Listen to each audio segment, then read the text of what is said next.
Great to see you. Great to meet So you. nice to meet you too. And I have to ask you, what did you know about boxing before you got involved in this movie? Really nothing at all. In fact, I didn't really have much respect for the sport, mostly because, well, I shouldn't say I didn't have respect. I just didn't understand it. And it can be very bloody and brute, and so it was something that sort of intimidated me.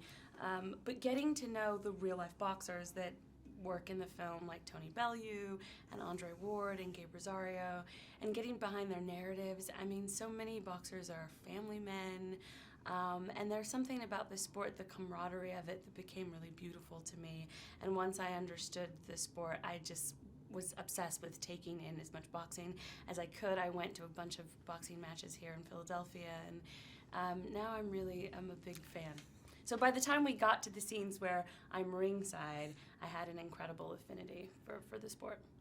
That's great. That's terrific. Well, and of course, what's it like to, join this incredible franchise, the Rocky franchise, with the film Creed? Yeah, I mean, it's such an iconic American story. It's arguably, I think, Rocky One, the best storytelling about the underdog, the tale of the underdog, about love, about perseverance, about self-determination.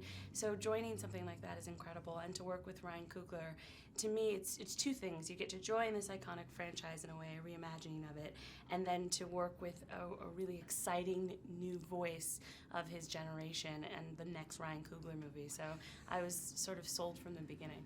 And of course, Sylvester Stallone. I mean, to meet him, to work with him, to be in this amazing film, that must have been quite an experience. It was, and he's such a cinephile, so he knows so much about film history, and of course he's such a huge part of it, and he is so different than the Rocky that he's created. It's this character that you just sort of assume is going to walk into the room, and instead in walks Sylvester Stallone, and then to get to see him put on this Rocky, this character that he just loves playing, is just exquisite. And then also to see the bravery that he had with taking Rocky into a new space, and a vulnerable space that we haven't seen him yet. So I'm so excited for Rocky fans that have followed the trajectory of his story, and I'm excited for a new generation that aren't familiar with Rocky.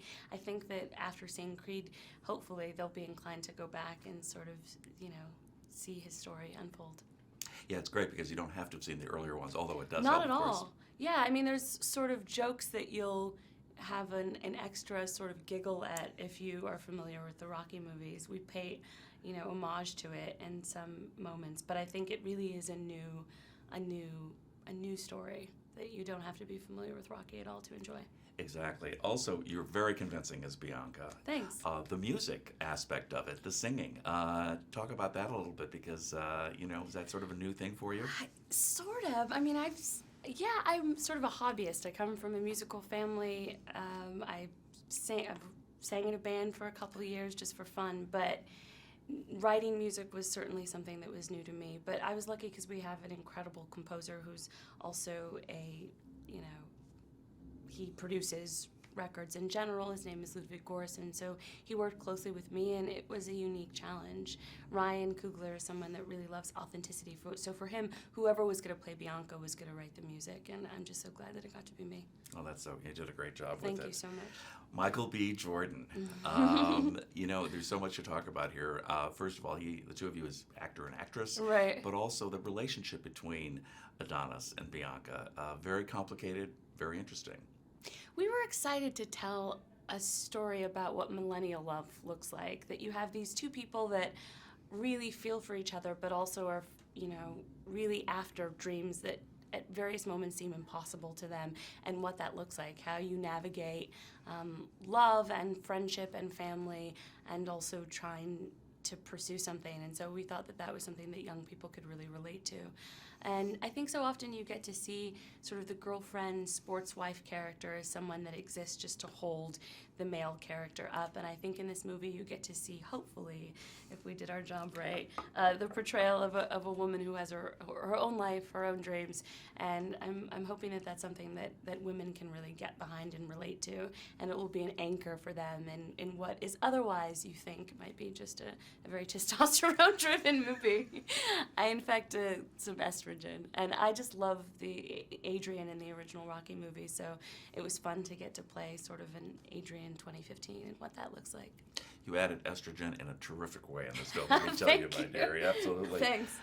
Philadelphia, you said this yesterday. Philadelphia is sort of a character, obviously, It in really this. is. And from your standpoint, what was that like? I mean, it was incredible because I got to spend 2 months in Philly just getting to know the city. I had not set foot here before I made the film, and it's an incredible city with just really kind people, and sort of feels like the backbone of America in a lot of ways. And I think for us, Creed was an opportunity to show another side of Philly that you haven't maybe seen in the previous Rocky movies. And then the enthusiasm from people here in Philadelphia, just little things. I mean, there's a sequence in the film, I don't want to give it away, but when Philadelphians saw that sequence, they were so excited because they felt like we were really portraying their city in such an honest way. So I think people that aren't familiar with Philly will get to see a side of it that they'll be really interested in. Absolutely.